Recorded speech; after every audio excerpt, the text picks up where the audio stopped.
over the past few weeks, I have been circumnavigating Iceland by sea, and in this vlog I would like to show exactly what that entails, along with a few of the highlights. So for those who haven't been watching, here are the highlights of Iceland and the highlights circumnavigating Iceland at sea. So for a quick recap so far.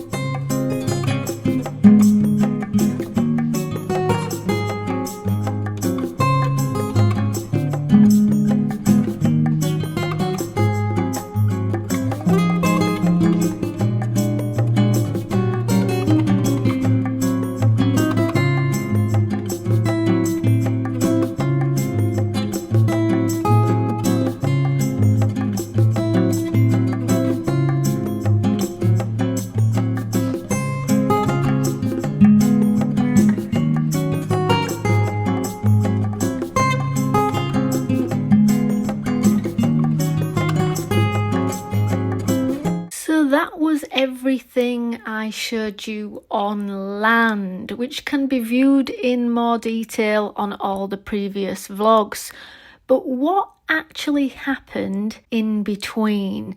The getting in and out of all the ports from sea and life on board at sea, the pilot boats, navigating the narrow fjords, and really in quite treacherous water around Iceland, home of fire and ice, hence icebergs at certain times of year. That is what I would also like to show to you in this vlog, and also upcoming there will be daily life on board and a full tour of the ship.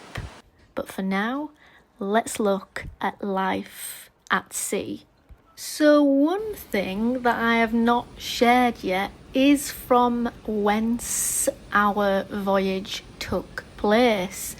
And we started our full circumnavigation of Iceland, going into the Arctic Circle from the port of Cork, which I think was quite appropriate for its history as being the last port the Titanic ever called at. And Cunard has a rich history with the White Star Line, being that they were not only the saviours of the surviving Titanic survivors, but also they merged with the company, becoming Cunard White Star Line.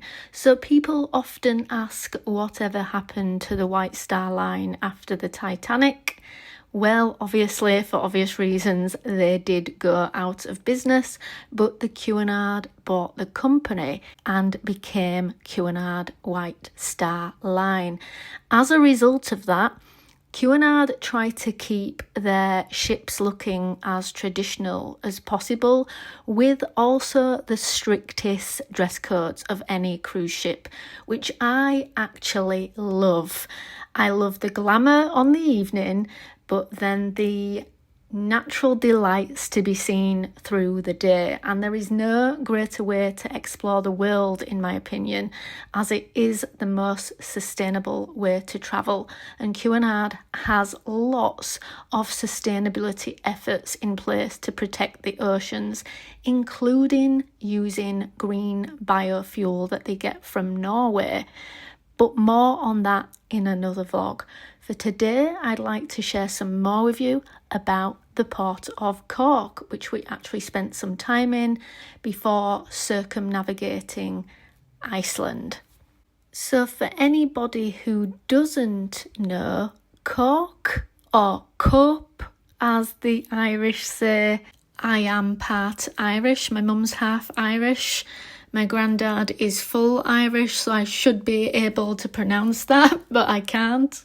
But Cork is also famous for Blarney Castle and the Blarney Stone, and people have been travelling for hundreds of years to come and kiss the Blarney Stone at the top of the castle, and it is supposed to give people good luck and the gift of the gab.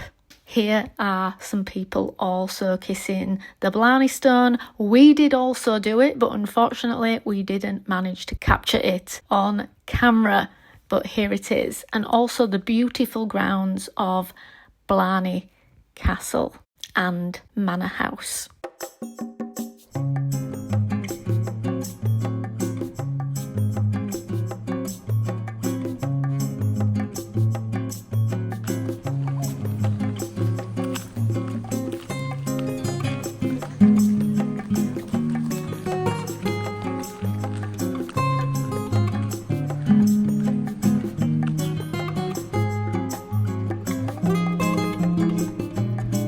As Cork was once the largest port for emigration to America, it has been part of the history of the people living in Cork to throw flowers into the water at the emigration pier, wishing people on their voyage good luck, or the luck of the Irish.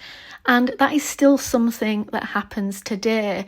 People gather to give big sail away parties to the modern day cruise ships leaving the port. Now, as you have perhaps seen in some of these images, you could see a modern cruise ship beyond the Rochers Point lighthouse, and that is the original anchor for the Titanic, and people would have come in via tender to this pier, which is actually at the old White Star Line building where they have now a Titanic museum. But the small pier that you are seeing has been named Heartbreak Pier because it is where many people boarded to leave for a new life in America, but sadly did not make it in the case of the Titanic. And now, even more so, the people of Cork come out to wish people on their voyages, in this case our voyage around Iceland, the best of luck and good wishes for a safe voyage.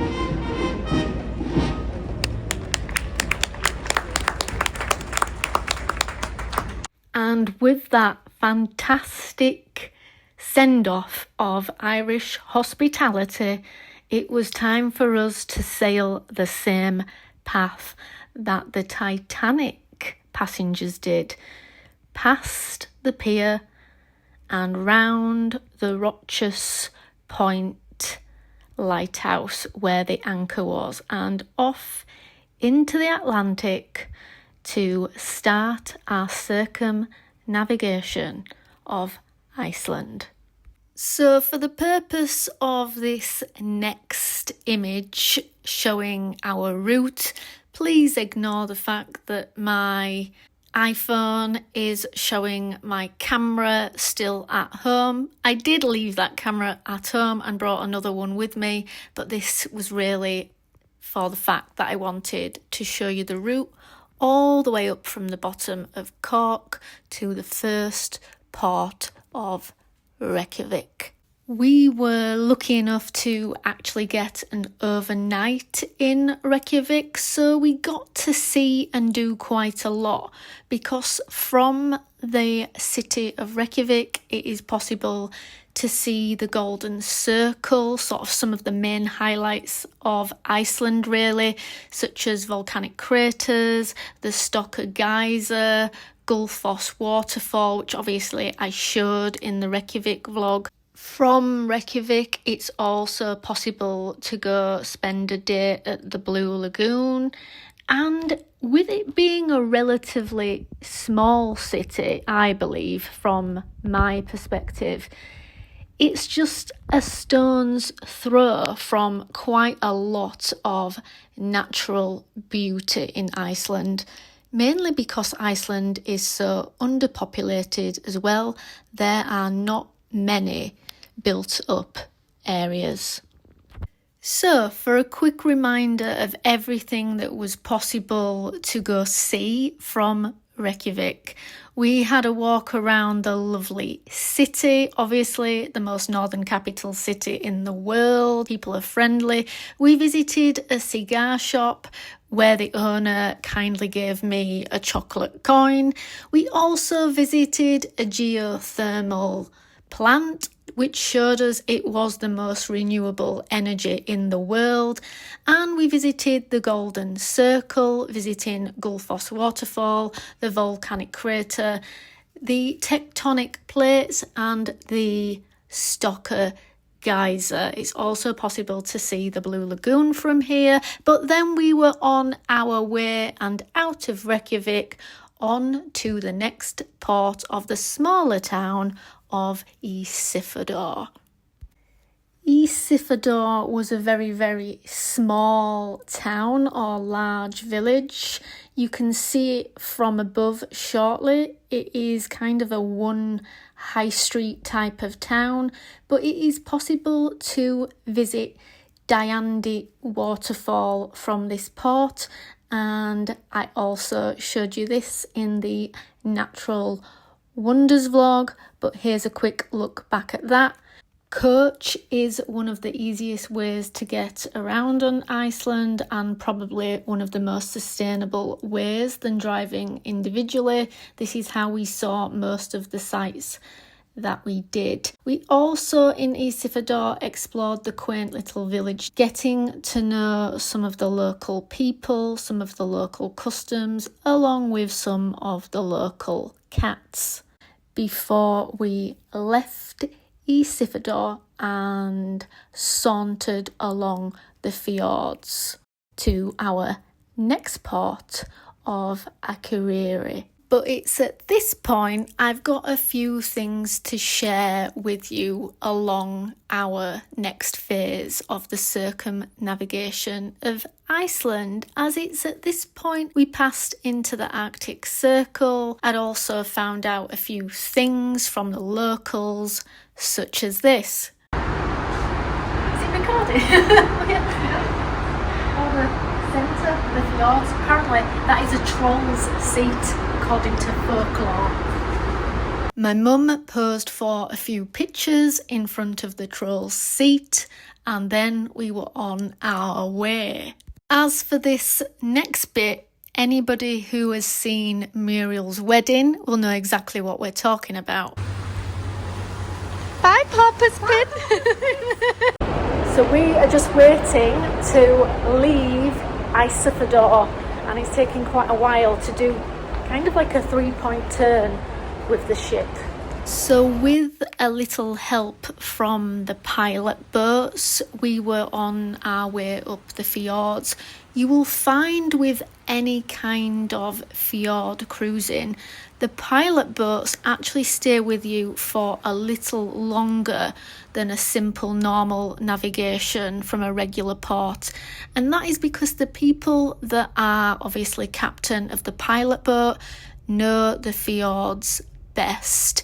And so who better than to help a huge cruise ship navigate the very narrow channels. So off we went, with the pilot boat staying with us for around an hour and a half to fully get out of the fjord and into the main part of the Norwegian Sea and up into the Arctic Circle en route to Akureyri. So when we arrived in Akureyri in the early hours of the morning, I was rather pleasantly surprised, as we were forewarned before the cruise that this might be a tender port. Now, for anybody who has ever got on a tender at anchor and come in next to a large ship will know that it is not for the faint-hearted, as something happens where the sea kind of splashes you up against the enormity of the ship, and it makes for a very rough ride. So if you ever get seasick,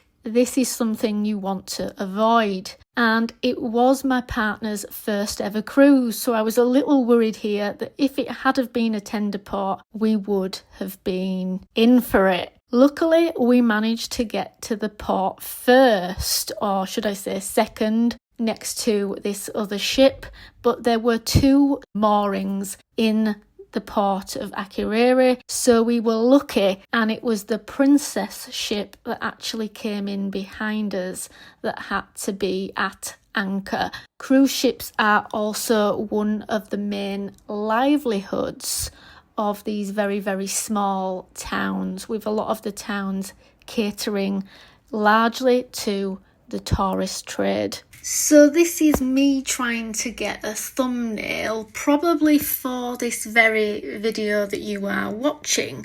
But from Akureyri, we obviously explored the lovely town, which is one of the largest towns in Iceland after Reykjavik. I may even go so far as to call it a city. From here, we saw Godafoss waterfall too. It's actually from here that we did the most of our sailing, as after we'd got all the way up from Cork, all the way to East Sifidor, passing into the Arctic Circle and to Akureyri. From Akureyri, we had to complete our full circumnavigation loop of Iceland, which took 15 days, before going back down to Scotland and also closing the loop back down through the Irish Sea in a full weird wobbly circle. But before we go on to that phase of the trip, where I show you much more of the nautical happenings at sea rather than just transiting the places in Iceland, let me have a quick recap for you all of what happened in the port of Akureyri and what is possible for you to see if you decide to do this Iceland voyage or even a trip by land. In Akureyri, there's lots to do. You can visit an aviation museum or visit Godafoss waterfall, maybe even catch a rainbow, because the light in Iceland, in case you haven't noticed, kind of hits differently. Home of the midnight sun and also polar night. Go to the botanical gardens, try the lovely Icelandic dish of rhubarb cake or rhubarb crepes, and just generally enjoy walking around the lovely, quaint little town that has some of the oldest wooden structures in Iceland. This was actually my mum's favourite port, and she actually captured us on camera making our way back to the ship. It was with a heavy heart but happy heart that we left Akureyri, sailing off to complete our full circumnavigation of Iceland and down past the Faroe Islands to Scotland, but not without sharing some of the nautical highlights at sea en route.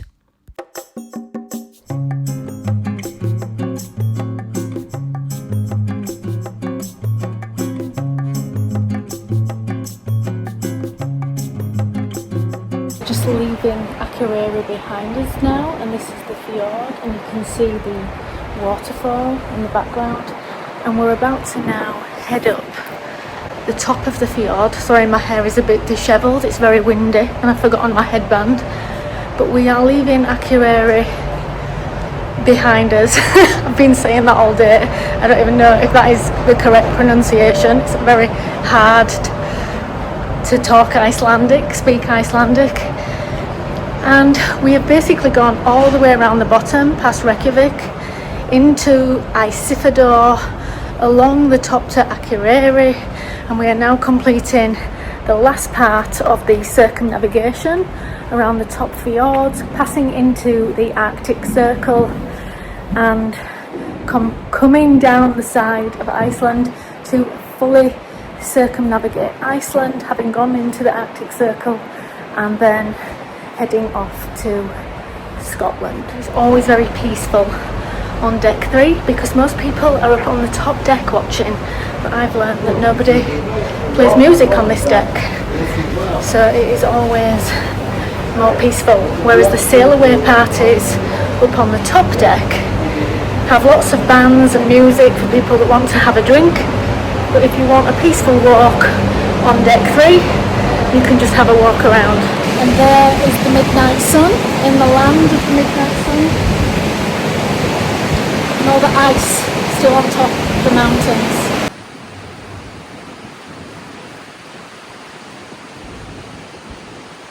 I'm circumnavigating the boat still.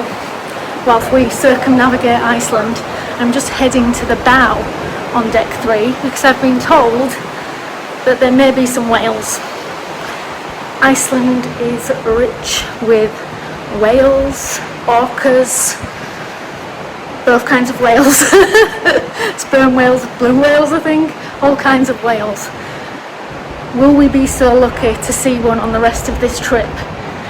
But apparently this is a very good area, so I am heading to the front to watch for whales, even though it is very, very windy.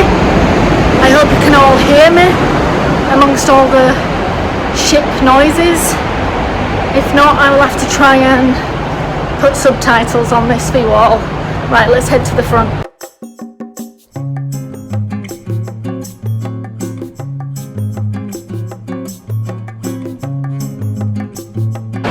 Quick interjection from me. It is nice to see that after the sad tragedy of the Titanic, hopefully something like that will never happen again, as now we have very large lifeboats that fit 150 people in each one, and there is always enough on board for everybody on board the ship.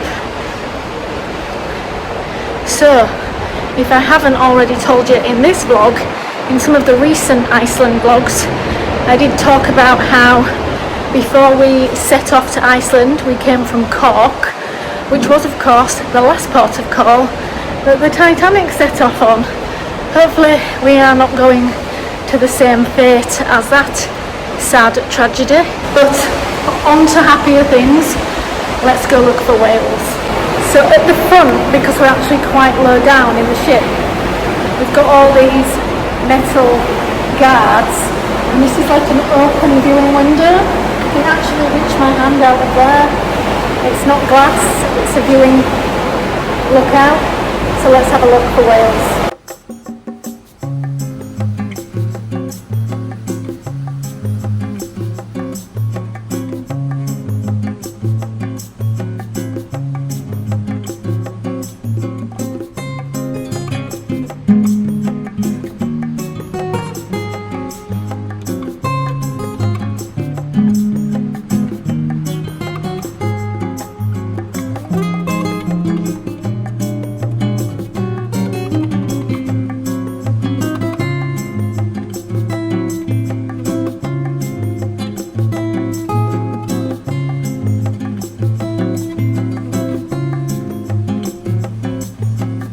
Guys, it is the next day.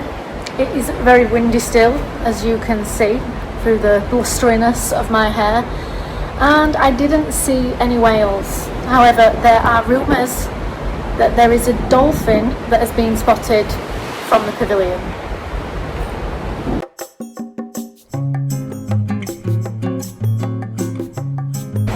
And of course that was simply an ice sculpture being made, but it was very, very interesting to watch. We still have a few days left to spot some whales. If I do see any, I will insert them at the end of this video, but for now, it's a no for the whales. We have not been lucky enough to see any so far. So today, as we also left the corner of Iceland to fully circumnavigate Iceland, my GPS decided to actually tell me that I'd left my keys behind in the Arctic Circle, as you can see on this screen here, but I hadn't. It was just the last time that I had internet access, so it's okay guys. I still have my keys on my AirTag with me. I have not left them behind or dropped them overboard in the Arctic Circle, so all is okay. So at this point now, we have nearly completed our full circumnavigation of Iceland by sea, and we've called at various ports along the way. If you would like to see more of the details of all the ports, such as Reykjavik, Ísafjörður, Akureyri, you can watch back some of the other vlogs that I've done in more detail. This was really a highlights tour of circumnavigating Iceland with a little bit of the ports, really focusing a little bit more on the nautical elements of coming in and out of port, and how we left Ireland and moved on to Scotland after circumnavigating Iceland and passing into the Arctic Circle. So if you'd like more details, by all means go back and watch some of my other vlogs. And coming up, we also have a full tour of the cruise ship for those of you who want to see it in more details, including our cabin tour. So stay tuned for that, and stay tuned for future travel videos, as we will be attempting to travel in many different ways, not simply cruising or sailing, but also some perhaps more shoestring type travel, travelling on a shoestring as well. All ends of the scale and spectrum of travel in these travel vlogs. Bye for now.